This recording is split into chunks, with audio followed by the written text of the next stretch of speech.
Hey, what's up, Ryan with Premier? Let me try to clean this. There we go. So, scene of a tennis court, and I wanted to make a video. This is probably the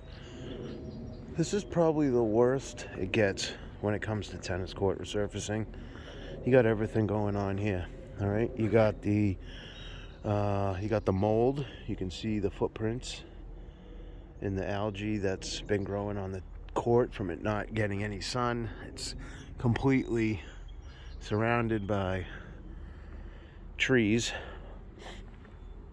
You got the growth of the fungus, which are really hard to remove with a power washer, even the big power washers. You got the big cracks, like really big cracks. When you compare them to like my foot, I got a size 11 wide, by the way. Let's see what else. You got your posts. Your posts are all jacked up, crooked. Those need to be replaced. And then the court needs a resurfacing. I mean, look at how thick this algae is down here. I mean, I could scrape this with my boot.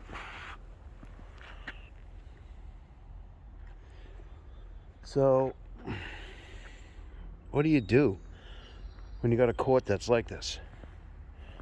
Well, believe it or not, I can make this thing look brand new. Yeah, I could. First, we power wash. We strip the court, we get it down to bare bones. We fill the cracks with Aquafalt. We go over the cracks with a fiberglass membrane repair, and then we resurface it. Now, that being said, something like this, it could probably cost you $20,000 to fix it. Center strap, anchor needs fixing. I got some humps I can feel when I'm walking on. There's some rocks or something under there. So this thing's got a little bit of everything going on with it.